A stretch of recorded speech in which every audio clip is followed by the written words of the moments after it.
It's the only answer. To see a world in a grain of sand, and heaven in a wild flower, hold infinity in the palm of your hand, and eternity in an hour. You finally flipped, Grant. Thank you, Commander Grant there. And the General's response is typically what I get. Is it wrong? We conjecture ahead. Let's do it. Although this is going to be weird, and it's going to be about a different. Title of the conference was something like Ground Truth or Turtles All the Way Down. And so it seems as though there's one rule ad. I don't think it rules them all. And it might be just hyper-ruleal turtles all the way down. Yes, it's on the back of an infinite number of hyper-ruleal turtles. Various people are commenting on the outrage of hacking the universe on a MacBook Air.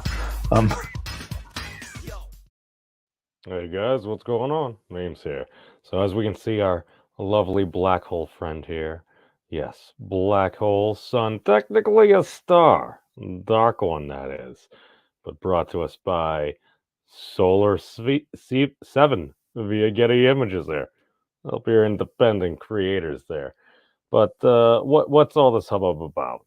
All right. So, again, we're attempting to do a very Bayesian thing.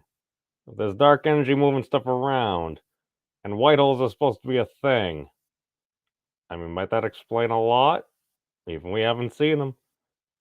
Have we seen their effects? I'm just saying, what is dark matter? Dark matter is a hypothetical form of matter thought to account for approximately 85% of the matter in the universe. Dark matter is called dark because it does not appear to interact with the electromagnetic field. It does not absorb, reflect, or emit electromagnetic radiation. It's a black hole.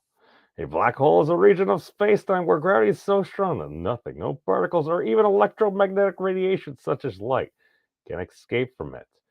The theory of general relativity predicts that sufficiently compact mass can deform space-time to form a black hole. The boundary of no escape is called the event horizon. Now, again, we covered this a little bit yesterday, but okay, now, basically, if dark matter is going to be like 85% of the stuff and things, accounting for the gravitational effect, if it's literally dark matter that we can't see, black holes is matter that we can't see. We also have neutrinos. Add those two together. We know both of those are a thing. Could it be the case? Might there be a bunch of whole stellar black holes around? Apparently, they're very dense. And if you had them homogeneously, I don't know, around the Milky Way, because I watched a video. I don't know if I showed it, but it was showing a thing of basically was it like white dwarf stars. If you delete everything else from the Milky Way, it seems to have kind of a skeleton of white dwarf stars. I'm just saying, if we assumed with some degree, if a black hole's more massive, that might explain a lot. But again, you need to get to that point there. How do we get to that point there? I mean, has there been enough time? We got like 14 billion years when we rewind general relativity. The universe older than 14 billion years. Measurements made by NASA's WMAP spacecraft have shown the universe is 13.7 billion years old, plus or minus about 130,000 years. Okay? Oh, look, refinements. Methuselah, we kind of thought it may have been older than the observed universe, but we're not sure. Again, that's the observed universe. Again, hypothetically, again, we're going to do some extreme conjecturing here. What if T was greater than 14 billion years? For the complete, let's say, enclosed system, if it were. Might it just be relative to us when we rewind general relativity? Well, quark, gluon, plasma, really hot, yada, yada, maybe Planck temperature or something like that. It cools down. And then we kind of get to that point where it's like, okay, we slow down, and then we accelerate again. Seems kind of weird.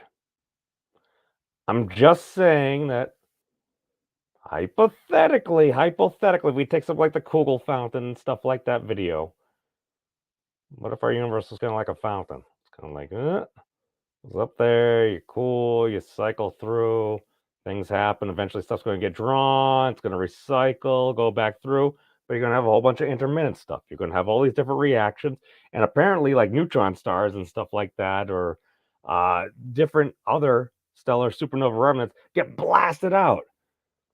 I'm the only one that thinks that kind of seems like particle decay. And again, I'm just a dude on the internet. I'm just saying these things seem to keep happening again and again and again and again. Now, if it was, how old would we have to be for there to be that many stellar mass, perhaps intermediate mass black holes out there to do that? Do we have the computational power? If not, I'm sure Wolfram Alpha is working on that.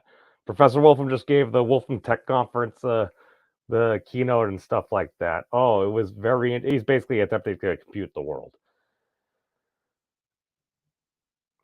I'm not really against it, because when a man like that's like, computers are my friends, I'm like, if you're going to model what any particular AI might think of humans, it's like, computers are people too then. And start treating you all better. I apologize, but that's all I really got. Welcome, Awesome One. Welcome, Nomad. Good to see you. Well, that's very interesting. We only have limited data. The only way to determine what is possible is to go a little bit beyond that, into the impossible. It's a quote from Arthur C. Clarke that I learned from Professor Keating, but that's all I got.